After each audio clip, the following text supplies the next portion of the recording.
C'est Hassan, fondateur et créateur de la marque Nawels. Notre activité principale, évidemment, c'est les sauces. On a une gamme de sauces de plus de 30 saveurs différentes. Et on a une gamme adaptée au marché français. Disons qu'on arrive à proposer une gamme qui permet à tous les restaurateurs et aux particuliers de pouvoir se régaler avec des bonnes sauces. Historiquement, les Belges sont connus pour fabriquer des sauces et pour accompagner leurs frites. La démarche de Nawels a été de développer des recettes adaptées au marché français, effectivement, parce qu'à l'origine, j'ai grandi en France, donc j'avais une connaissance de ce que voulaient manger les jeunes, et puis c'est ceux qui fréquentent le plus souvent les sandwicheries. Et on a une connaissance de cette activité-là et donc on l'a adaptée par rapport à cette clientèle. Nos recettes peuvent être utilisées à la fois pour les fast-foods, mais aussi pour la restauration traditionnelle. Sauf que c'est vrai que le succès de Nawels a permis de combler un manque, surtout dans la restauration rapide. Et donc effectivement, le gros du succès aujourd'hui, il est basé sur la restauration rapide, mais pourquoi pas adapter. Nos recettes sont tout à fait utilisables dans n'importe quel restaurant. Et même dans la préparation, telle que la barbecue ou la sauce chinoise, qui sont des sauces qu'on peut cuire. Et donc on peut effectivement préparer des ailes de poulet barbecue. Nous, on a essayé de répondre à nos propres frustrations. Donc moi, j'estimais que moi, je fais partie de la génération frites merguez et que le mayonnaise ketchup, ça suffit, quoi. Il y avait que ça comme choix dans la restauration. Et moi, je pense que j'ai répondu à mes propres frustrations et je voulais manger des choses qui ressemblaient à des choses que faisaient les grands et géants américains du fast-food. Et je pense qu'on a répondu à ça avec des sauces comme la Biggie Burger, Fish to Fish.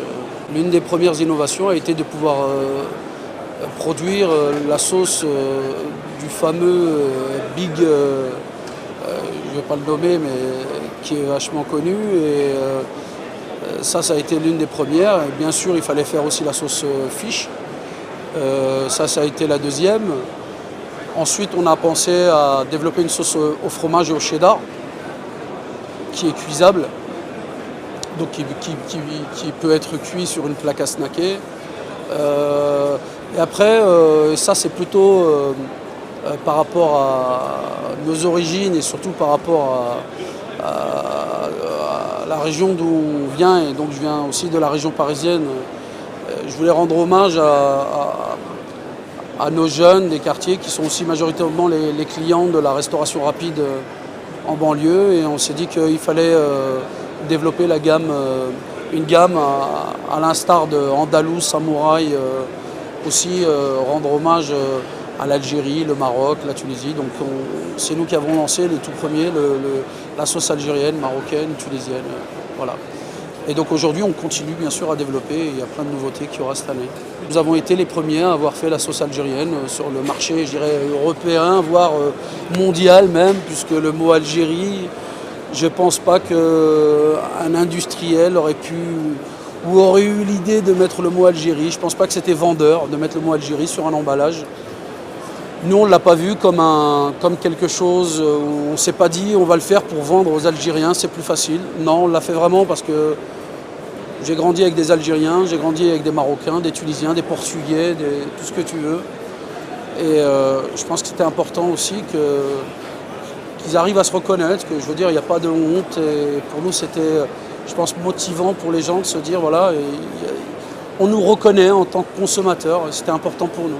Cette année, on a pris la décision aujourd'hui de commencer à s'organiser pour pouvoir passer à l'exportation. On a beaucoup de demandes et beaucoup de gens nous contactent à l'international pour essayer de développer nos produits, soit dans leur pays, soit dans leur région. Et donc actuellement, l'entreprise s'organise depuis 5-6 mois à préparer tous nos produits et à les adapter pour le marché export. Donc aujourd'hui, nous avons un bureau export qui est basé à Dubaï et qui permet de travailler sur toutes les régions Moyen-Orient, Asie et Afrique à partir de ce bureau. Le Maghreb, une partie du Maghreb aussi sera faite à travers tels que l'Algérie et la Tunisie sera fait à travers ce bureau. Et le Maroc, on travaillera en direct pour le Maroc, mais disons que toute l'activité aujourd'hui est en train de se réorganiser pour être prêt à l'export. Donc des containers vont commencer à partir cette année, ces dernières semaines même, je dirais. Et j'espère, Inch'Allah, que ça fera aussi partie de notre futur, en fait. L'une des particularités aussi cette année, c'est que nous avons décidé vu que la marque a quand même une identité belge, même si c'est vrai que son marché, c'est majoritairement la France, qu'elle est adaptée pour la France. On est présent en Belgique depuis le début de notre activité, c'est-à-dire depuis 2003, en boucherie sur le marché belge, surtout sur le marché de Bruxelles. Mais cette année, nous avons décidé de nous attaquer à la partie snacking et restauration rapide. Et donc, simplement, il y a un constat à faire, c'est que, à l'instar de la France, qui elle, aujourd'hui s'est développée et s'est modernisée, a su retrouver un nouvel élan dans le snacking, la Belgique est, je pense, aujourd'hui très en arrière et un déficit d'image, d'identité et même de produits, je pense. Et donc, on a décidé pour cette année de créer, pour insuffler ces nouveautés, de créer un concept de restauration rapide. Et ce concept de restauration s'appelle Urban Food Maker. Et c'est un mix entre le snacking et le fast-food. Donc on retrouve des burgers, des sandwichs, avec beaucoup de choix. Et on retrouve en fait l'identité de Naoes, c'est du choix du goût et des couleurs. Donc ça se retrouve, c'est jeune, c'est dynamique. Et voilà, donc le premier vient d'ouvrir il y a 3 semaines, sans aucune publicité, il donne de très bons résultats. Et c'est le début d'une longue histoire, je pense, puisqu'on a décidé d'en ouvrir une vingtaine sur la région. Et voilà. Alors c'est un concept qui est destiné à montrer l'exemple, tout d'abord, de façon à que les gens puissent s'identifier et retrouver la possibilité d'ouvrir des restaurants ou des fast-foods comme nous. Et nous, on est là pour les guider, leur montrer comment il faut faire pour le faire.